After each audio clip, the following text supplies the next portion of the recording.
Bonjour à tous. Je change mon micro et du coup je vais le prendre à la main. Je me présente donc Loïc, merci Évrard. Et on est vraiment ravis en famille de pouvoir être à vos côtés pour ce temps de culte. Et Yann qui était au Caronne pour nous accompagner aussi. Et Anthony, notre petit dernier. C'est un vrai plaisir d'être ensemble. Et effectivement, comme disait Évrard, il y a 2 ans et demi, on a décidé de changer, de s'impliquer pleinement dans la formation en tout cas, et pour servir et mieux connaître notre Dieu. Et Dieu a dirigé nos pas pour que finalement je démissionne de mon travail de cadre à Leroy Merlin et puis de le pouvoir maintenant se former, le servir à plein temps. Et on est à l'église du Val d'Europe comme Évrard le disait. On est vraiment ravis d'être là avec vous ce matin, mais c'est vrai que moi je ne vous connais pas en tant qu'assemblée, alors je vais me permettre de vous poser quelques questions. Alors Lise a commencé comme ça, c'est la tradition familiale, on ne pose pas de questions ici. Qui n'a jamais raté un culte en 2024 ? Normalement, il y a au moins une main qui se lève, j'espère. Qui est la personne la plus ancienne de l'assemblée de Chelles ? On se compare. Ancienne, pas en âge, mais ancienne qui était là dès le début de l'église de Chelles. Cathy, Évrard, j'imagine peut-être. Qui est la personne la plus assidue aux réunions de prière et de rencontres en semaine ? Ne levons pas les mains. Mais est-ce que le comportement de ces personnes qui ont levé la main dans leur cœur peut-être, elle a plus de valeur que moi qui n'ai pas levé ma main ? Les 2 dernières semaines, Évrard et Gaël vous ont apporté la parole de Dieu avec ce chapitre 9. Et ils ont pris de nombreuses heures pour travailler. Et je peux vous dire qu'on paye beaucoup de temps pour travailler une prédication. Et ils ont fait ça en plus après leur travail, parce que tous les 2 travaillent. Quelle est la valeur de leur comportement ? Ce matin, on a Lucien et Gao qui sont venus plus tôt et qui ont préparé discrètement la salle avec ce petit micro qui permet de vous parler et que vous m'entendiez. On a Marie-Denise qui très discrètement a préparé les éléments de la Sainte Seine. Est-ce que leur comportement a plus de valeur que tous les autres ? Que répondrais-tu à la question, en tant que chrétien, comment évaluer son comportement ? Quelle est la valeur de mon comportement en tant que chrétien ? Alors dans notre société, avec l'idéologie dominante, c'est assez simple comme réponse. Ça se voit. Tu obtiens ce que ton comportement mérite. Tu es riche, populaire, ton avenir est en sécurité, aimé de tous. Tu le mérites par ton comportement. Depuis ton enfance, tu as tellement travaillé dur, tu le mérites. Tout dans notre quotidien nous pousse à croire que cette idéologie est réelle, que chacun a ce qu'il mérite et mérite ce qu'il a, n'est-ce pas ? Notre société nous dit que chaque personne a la chance de réussir et de s'élever dans la société, à condition de bien vouloir s'en donner les moyens. Barack Obama, en 2012, avait fait sa campagne sur ça, « Yes, we can ». Aux États-Unis, quelqu'un qui est immigré, qui vient d'Hawaï, une petite île pas réputée, a pu devenir président des États-Unis. Quel beau modèle, et il promet cette idée que le mérite est important. En France, on avait Nicolas Sarkozy, vous vous souvenez, travailler plus pour gagner plus. Et il prônait que notre République, ce qui est beau, c'est qu'un enfant normal peut devenir président de la République, peut devenir président, directeur général d'une grande entreprise. On a ce qu'on mérite et on a les moyens. Ça, c'est ce que pense notre société, ce que prône notre société. Mais en tant que chrétien, quelle est la valeur de mon comportement ? Comment évaluer son comportement ? Est-ce que par mon comportement, finalement, je mérite d'aller au royaume de Dieu ? Peut-être que vous vous dites, par mon comportement de disciple de Jésus, je mérite une très bonne place au royaume de Dieu. Seigneur, regarde, j'écoute semaine après semaine les prédications de Jésus lui-même. Seigneur, regarde, j'ai tout quitté, ma famille, mon travail pour pouvoir te suivre et être ton disciple. Mon comportement a une grande valeur, n'est-ce pas ? Peut-être que vous êtes dans cet état d'esprit ce matin, je ne sais pas, je ne vous connais pas, mais c'est en tout cas exactement l'état d'esprit des disciples qui suivent Jésus dans notre chapitre 9 de Marc. On est quelques mois avant l'entrée triomphale de Jésus dans Jérusalem, lui qui est le roi qui va régner éternellement. Jésus est le Messie. C'est ce que Pierre avait proclamé le chapitre précédent. Chapitre 8, Pierre a proclamé que Jésus est ce Messie qui va régner éternellement et qui est là pour sauver son peuple. Et après avoir nous exhorté à mettre notre foi en action, comme on l'a vu la semaine dernière, ce passage dans Marc présente Jésus qui continue d'enseigner le salut à ses disciples. Au verset 30 et 31, alors gardez la Bible, j'aime bien quand on replonge dedans, gardez la Bible ouverte. Verset 30-31 de notre passage, Jésus est décrit comme le roi qui doit régner éternellement, au comportement parfait. Jésus dit de lui, je suis le Fils de l'homme. Ça renvoie à cette personne parfaite qui est là pour sauver, régner éternellement, qui va être le roi des rois. Et Jésus est précisément en route vers Jérusalem pour cela. Mais vous avez remarqué, au verset 32, les disciples sont effrayés. Pourquoi ? Parce que Jésus leur a dit qu'il va devoir mourir. Ce n'est pas du tout le schéma que la société juive de l'époque avait en tête. Dans ce qu'avaient les Juifs en tête à cette époque-là, c'est qu'il est venu, le Messie, pour les sauver des Romains, les sauver de leurs oppressions, de leur vie, avec ces Romains qui sont là. Ce n'est pas du tout ça que Jésus a dit. Il a dit, je suis là pour mourir à la croix par ces Romains. Jésus, il aurait pu convoquer une armée, finalement, d'anges et éviter la croix, mais non.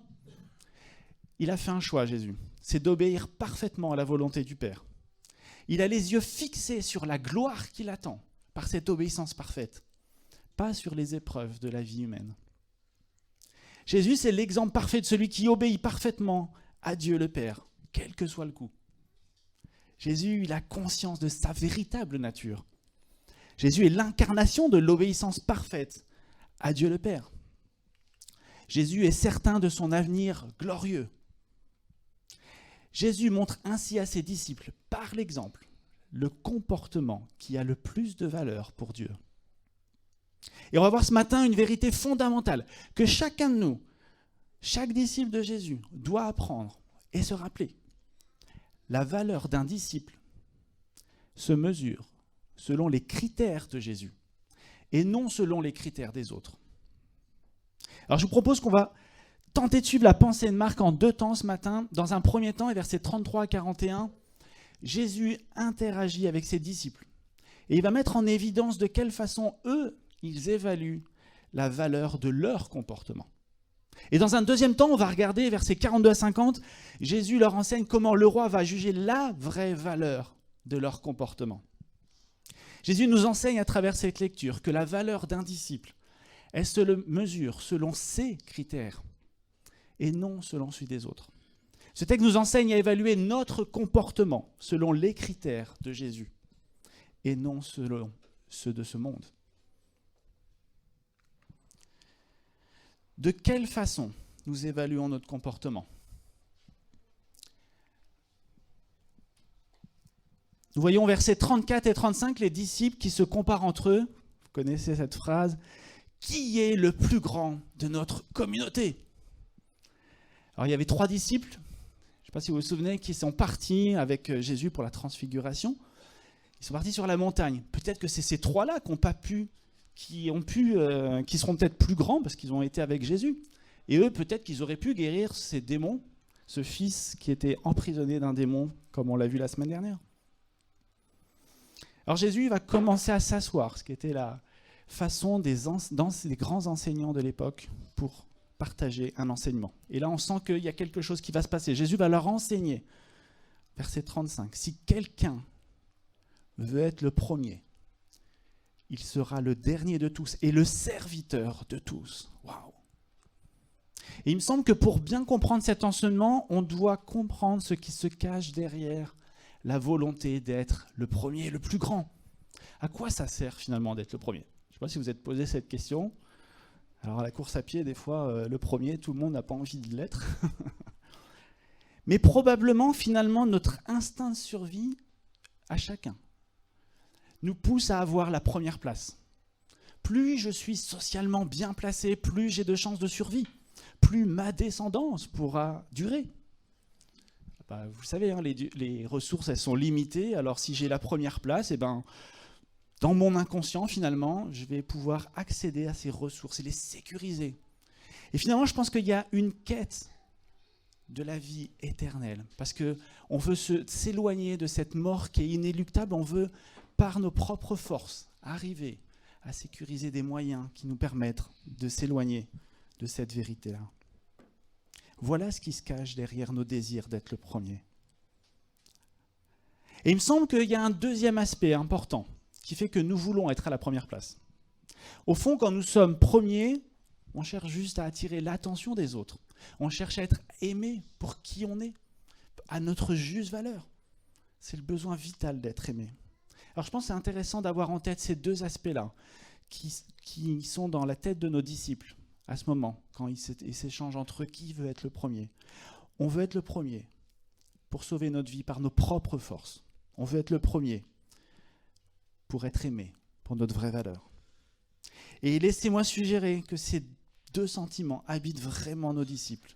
Et c'est ça que veut corriger Jésus dans le passage, avec son enseignement. Mais qu'en pense Jésus ? Est-ce que ce comportement a de la valeur pour Jésus ? Jésus leur a dit au chapitre 8, verset 34, la théorie. Qu'est-ce que ça veut dire d'être son disciple ? Écoutez bien ce que ça veut dire pour Jésus d'être le disciple. Celui qui voudra sauver sa vie la perdra. Mais celui qui la perdra à cause de moi et la bonne nouvelle la sauvera. Et Jésus va saisir cette occasion que les disciples ont là, de se chamailler entre eux, pour leur expliquer de façon très concrète comment mettre en pratique cet enseignement. Il va prendre cet enfant, et je voyais le fils, tout à l'heure j'avais envie de le prendre dans les bras, il va le prendre tendrement dans ses bras, ce petit enfant. Et il va lui... on sent qu'il y a beaucoup d'amour de Jésus. Et il va leur dire, c'est comme ça que vous devez accueillir vos frères et sœurs de la communauté. C'est en prenant soin du plus faible. Et vous savez, un enfant, il veut juste être aimé à sa juste valeur. Il est conscient qu'il est faible, qu'il ne peut rien faire. Il est conscient qu'il est incapable de sauver sa vie, même de se nourrir le midi. Et pourtant, Jésus, il l'aime si tendrement, tel qu'il est, à sa juste valeur. Il le serre dans ses bras avec ce geste d'amour. Quel comportement a de la valeur pour Jésus ? Ce n'est pas un comportement qui cherche à se glorifier, au détriment des autres, et notamment ceux de la communauté. Quand on se compare aux autres, comme je l'ai suggéré tout à l'heure dans l'introduction, ça n'a aucune valeur pour Jésus, aucune. Ma valeur, elle ne dépend pas du regard des autres, mais du regard de Jésus sur mon comportement. Jésus veut que nous soyons dépendants de lui, comme ce petit enfant, conscients de notre faiblesse.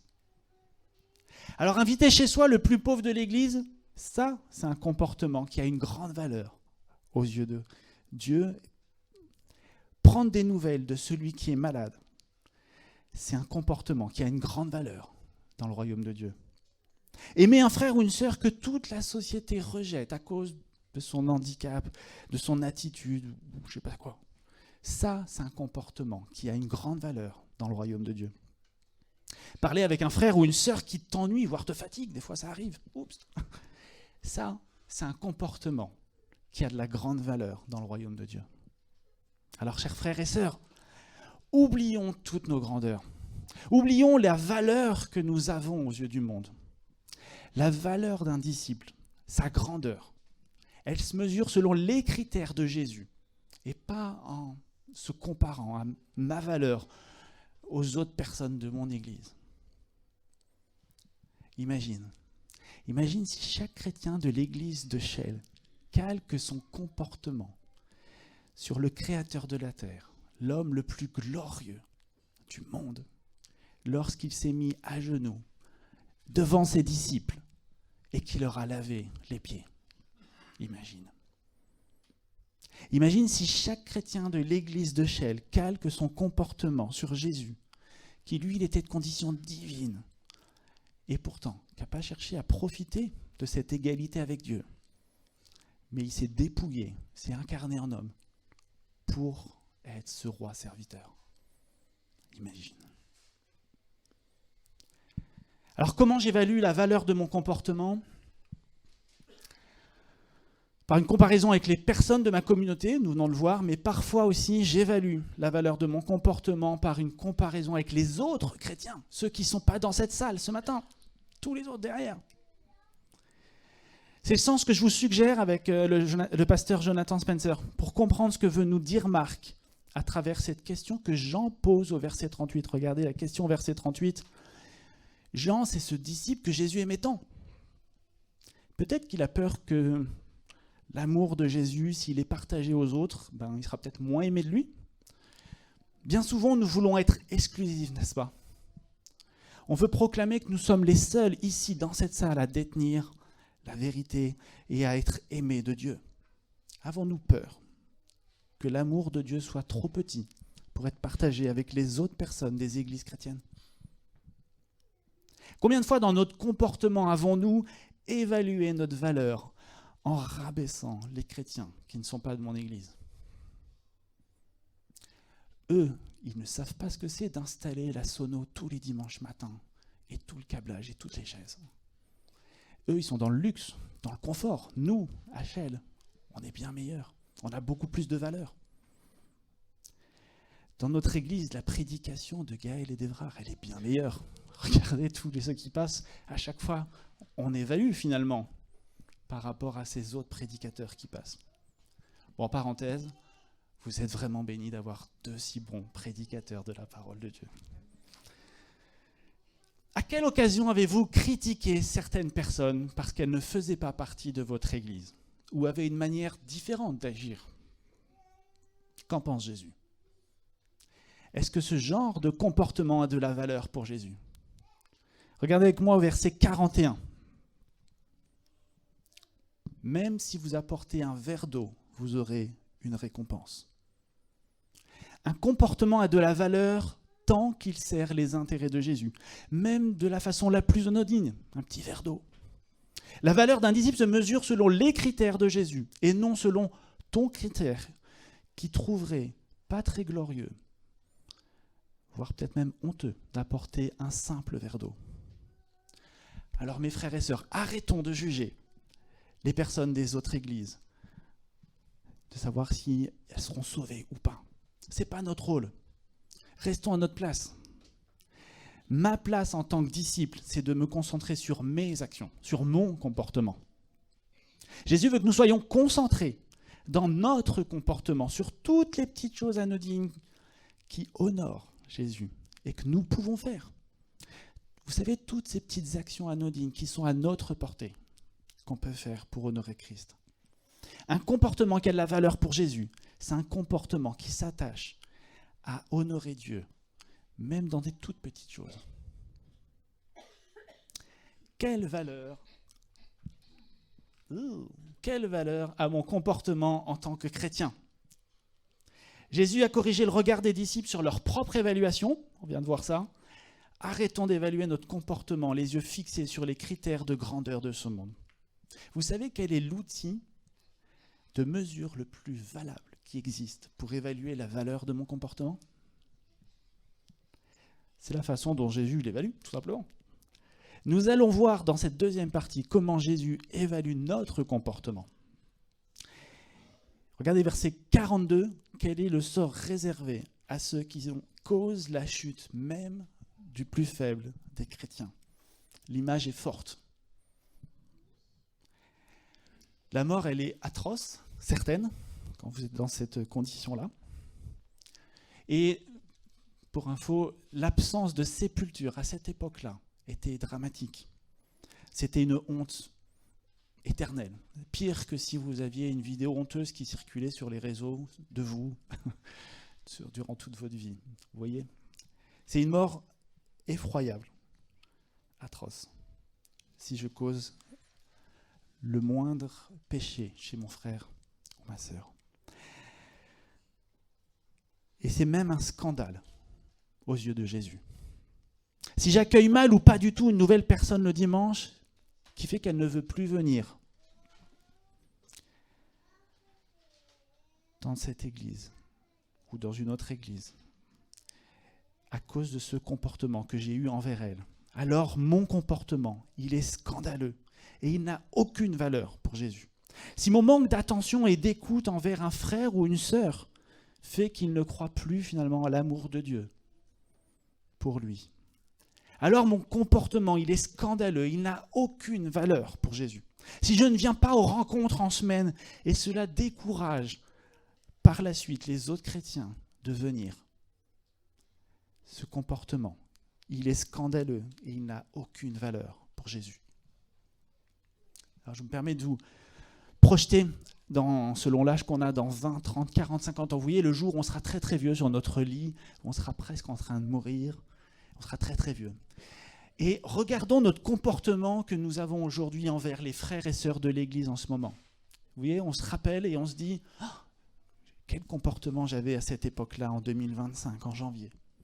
Lequel de ce comportement que j'ai, on aurait honte sur notre lit de vieillesse? Lequel on trouverait finalement ridicule? Lequel on dirait « j'étais trop bête, j'aurais dû le changer ». Quel comportement aurait eu? Comment je vais expliquer, ou je me dirais devant le trône de Dieu, je dirais, waouh, comment je vais expliquer ça à Dieu que j'ai eu ce comportement en 2025 avec une frère ou une sœur de l'Église? Vous l'avez en tête, je vous laisse réfléchir.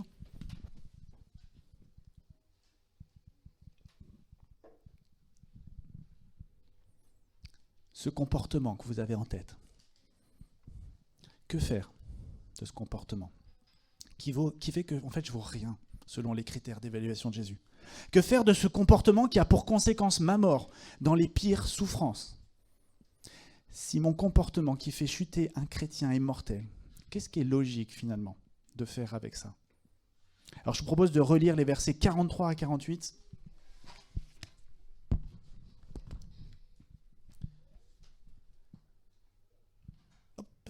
Si ta main te fait tomber dans le péché, coupe-la, car il vaut mieux pour toi entrer dans la vie avec une seule main que de garder les deux mains et d'être jeté en enfer, dans le feu qui ne s'éteint jamais. Si ton pied te fait tomber dans le péché, coupe-le, car il vaut mieux pour toi entrer dans la vie avec un seul pied que de garder les deux pieds et d'être jeté en enfer. Si c'est ton œil qui te fait tomber dans le péché, jette-le au loin, car il vaut mieux pour toi entrer avec un seul œil dans le royaume de Dieu que de garder les deux yeux et d'être jeté en enfer, où le ver rongeur ne meurt point et où le feu ne s'éteint jamais.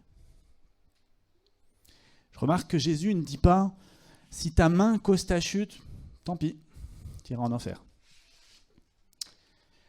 Il ne dit pas « si ton œil convoite la voisine, une seule fois, tu iras en enfer ». Non, non, c'est pas ce que dit Jésus. Il dit « si ton pied te fait chuter, coupe-le ». Jésus, il nous connaît, il sait que nous péchons. Jésus, ici, va évaluer plutôt la valeur de notre comportement en fonction de notre réaction face au péché. Quelle réaction j'ai face au péché que je commets?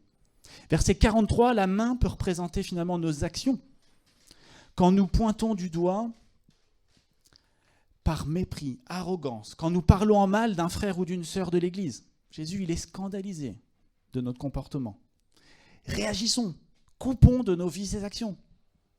Verset 45, le pied peut représenter finalement la voie que nous empruntons. Quand nous allons sur ce site qui nous fait pécher, quand nous n'accompagnons pas notre famille à l'église, Jésus, il est scandalisé de notre comportement. Réagissons, coupons de nos vies ces actions. L'œil peut représenter ce que nous convoitons. Quand nous acceptons un travail qui nous empêche de nous occuper de notre famille pour gagner plus d'argent. Quand notre regard s'enflamme avec passion pour cet objet-là, ou pour une autre personne que son conjoint. Jésus, il est scandalisé de notre comportement. Réagissons, jetons de notre répertoire ce genre d'action. Laissez-moi illustrer ça par une petite image. Imaginons qu'un œuf, ça représente toutes nos actions.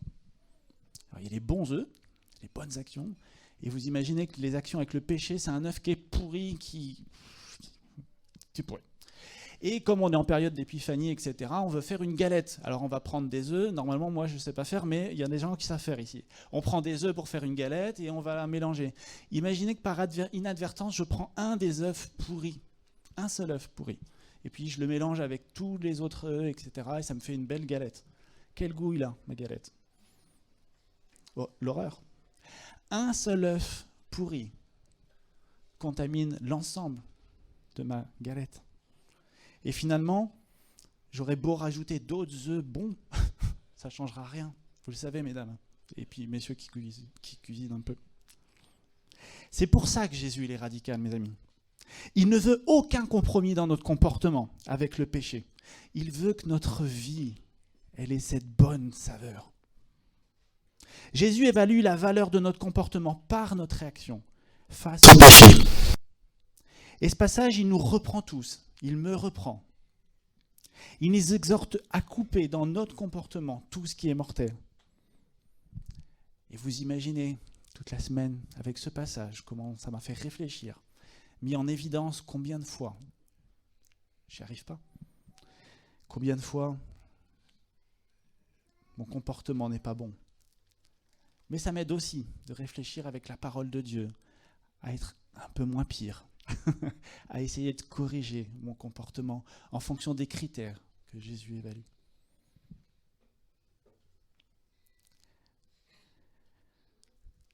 Mais si j'évalue vraiment ma valeur selon les critères de Jésus, je sais que mon comportement, il donne un 0 pointé.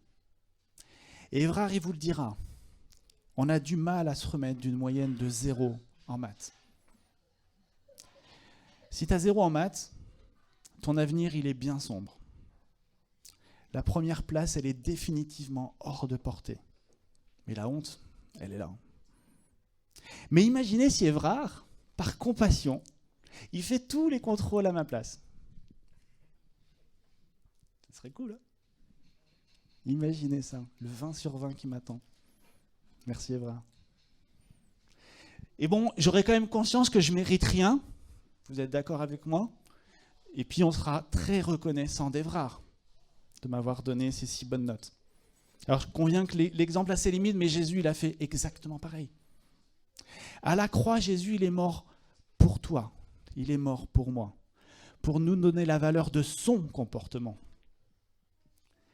Si nous sommes réalistes, notre comportement n'a globalement rien à faire valoir pour mériter paix, repos, bonheur éternel auprès de Dieu. Mais il y a une vérité qui me remplit de joie, qui m'a rempli de joie toute cette semaine, d'espérance, qui m'a rempli d'amour pour Christ.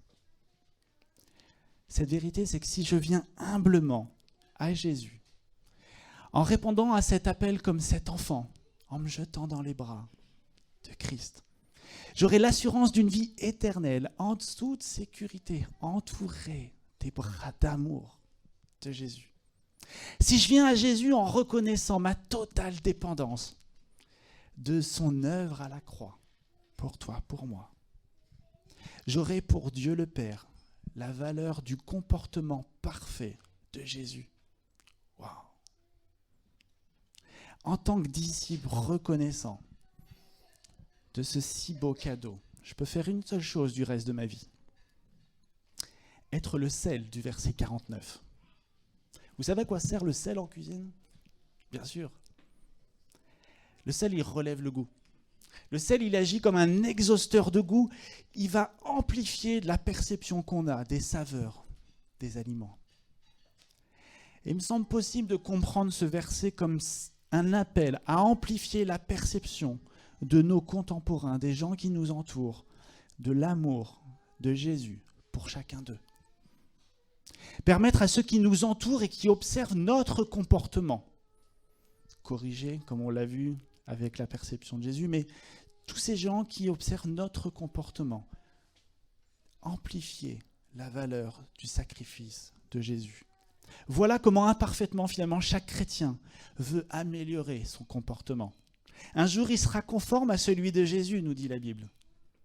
Et ça va être chouette. Ce comportement salé que Jésus enseigne à ses disciples, il amène de vivre en paix. Verset 50. Dans la Bible, la paix, c'est le repos éternel, dans un lieu où nous pouvons vivre en toute sécurité. Il n'y aura plus de fake news. La vérité circule partout. Il n'y aura plus aucun mensonge, aucun complot, aucune forme d'oppression. Ça, c'est la paix. Et peut-être que ce matin, tu es venu fatigué, oppressé, désespéré, et t'aspires à cette paix profonde. Alors viens. Suis Jésus comme ses disciples. Change ton regard sur ce qui a de la valeur. Ce qui a une vraie valeur. Et ta valeur, elle se mesure selon les critères de Jésus, non selon le critère des autres. Prions. Seigneur, merci pour ta parole qui m'a tant fait de bien. Merci pour ta parole parce qu'elle nous reprend aussi. Elle nous montre le chemin, la vérité, la vie.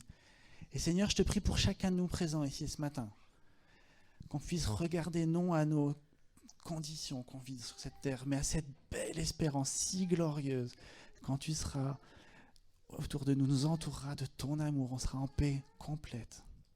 En attendant, Seigneur, tu nous as donné cette façon de vivre cette vie ici, de changer notre comportement, pas par obligation mais par reconnaissance, parce que tu as tout offert à la croix. Tu m'as offert cette vie éternelle, cette certitude qu'un jour, il n'y aura plus de pleurs, plus de larmes, plus de souffrance, et que je serai dans un banquet immense avec tous mes frères et sœurs à adorer ton saint nom.